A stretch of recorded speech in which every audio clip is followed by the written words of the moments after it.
definido nos cortes de gastos, o governo já enfrenta uma nova pressão para o orçamento de 2025. O impacto, claro, estamos falando aqui do avanço da inflação no reajuste do salário mínimo e dos benefícios previdenciários e sociais. Se você não economiza, você não tem colchão para fazer frente a essas despesas. O salário mínimo deve chegar a R$ 1.524 no ano que vem.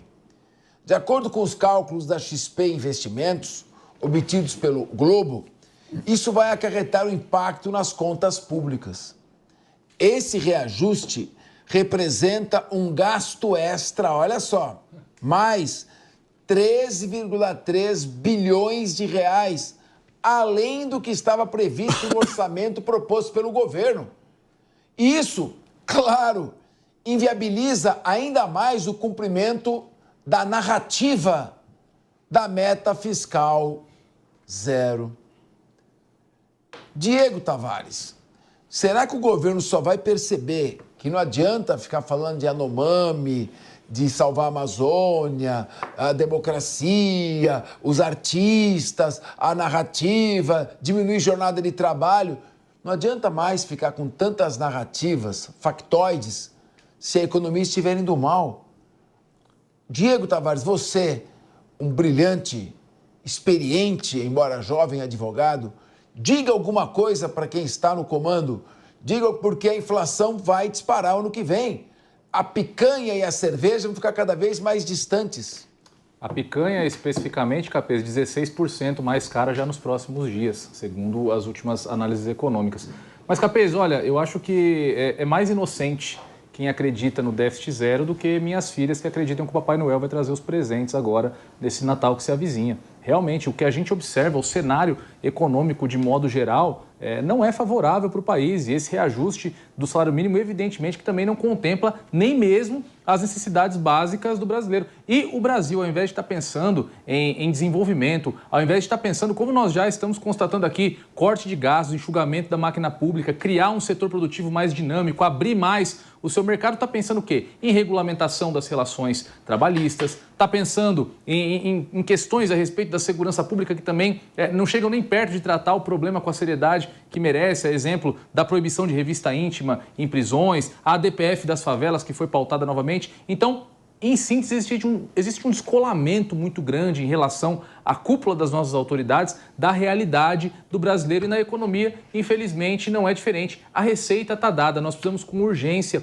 diminuir o tamanho do Estado brasileiro, que pesa muito sobre a iniciativa privada. E é a iniciativa privada quem produz riqueza no Brasil. A caneta de um presidente, a caneta de um deputado, de um senador, não cria riqueza. Muito pelo contrário, no nosso cenário atual, está muito claro que a caneta dessas autoridades está destruindo as riquezas brasileiras. Nós estamos sufocando o nosso mercado, sufocando a iniciativa privada, e sem uma iniciativa privada com mais dinamismo, que possa atuar conforme as nuances da economia mundial, do dinamismo das relações econômicas mundiais, certamente nós não temos no horizonte um bom patamar econômico para o nosso país.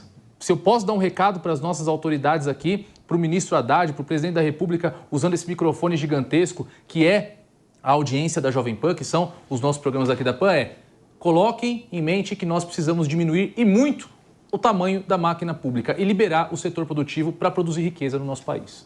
Ricardo Rous, impacto de 13 bilhões no orçamento para o salário mínimo não deveria pesar tanto se o governo não gastasse 16 bilhões com a Lei Rouanet, 50 bilhões com emendas parlamentares e mais essa gastança desmesurada de dinheiro público. O teto de gastos foi violado em 160 bilhões de reais. E o líder desse governo na Câmara dos Deputados e a presidente do partido do presidente da República disseram que no ano eleitoral tinham que gastar mesmo. E olha o que deu. Quem se elegeu foi o Centrão, não foi o governo.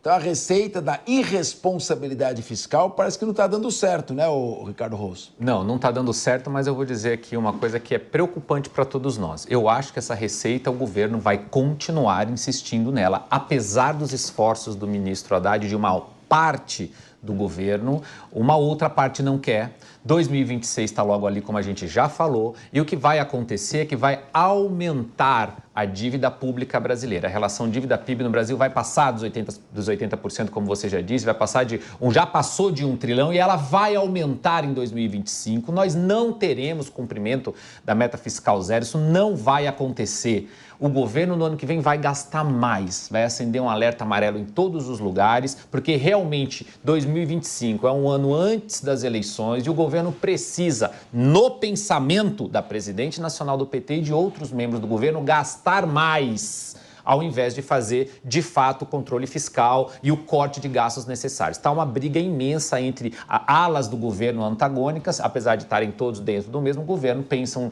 com maneiras diferentes. O Haddad mais ligado ao mercado, um pouco mais pé no chão, mas eu não vejo, Capês, para 2025, todo o esforço necessário para que a gente tenha o corte de gastos necessário para equilibrar as contas públicas brasileiras, não. Wilson Pedroso, você bem criou aquela metáfora do ministro Haddad isolado numa ilha. E é isso que está aparecendo mesmo. Ele está preocupado em manter as contas, a rigidez financeira, fiscal desse governo, mas sabe qual é a impressão que se tem?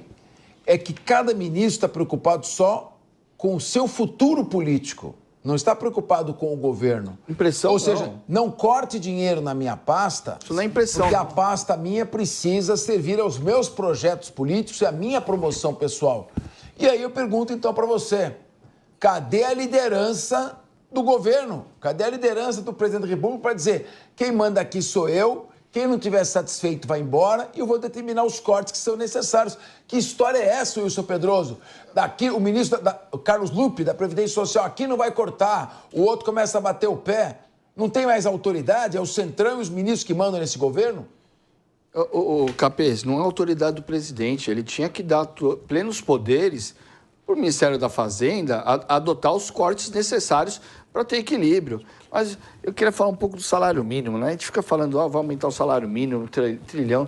Salário mínimo, essa forma de remuneração no país, teria que também ser pensada, né? Porque você imagina, hoje o salário mínimo vai para 1.540, mas hoje é 1.300. Tem locais no país que uma cesta básica é R$700.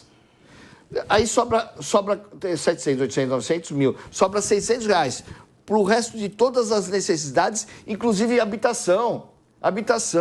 Então a gente fica discutindo algo que vai sair do orçamento, parecendo que o salário mínimo vai resolver o problema das pessoas.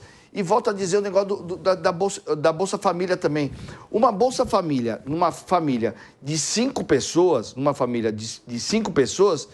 ela vai gerar para essa família, Bolsa Família, auxílio, não sei das quantas, se eu não me engano, é R$900. É quase o valor do salário mínimo. Ou seja, as pessoas preferem ficar na informalidade por causa da Bolsa, porque não querem ganhar o salário mínimo, porque na informalidade, mais a Bolsa Escola, ele rompe os mais de R$2.000. E eu vou te falar, nem tiro a razão deles. Porque como que vai sobreviver com valor de 1.500? Porque essas pessoas de baixa renda que muitas vezes ganham... Aqui em São Paulo, a realidade muitas vezes é diferente. Mas vamos para o resto do país. A maioria dos empregadores paga salário mínimo para os seus funcionários. Então, para eles continuarem na formalidade, eu não tiro a razão deles. Muito bem. É isso aí. Olha,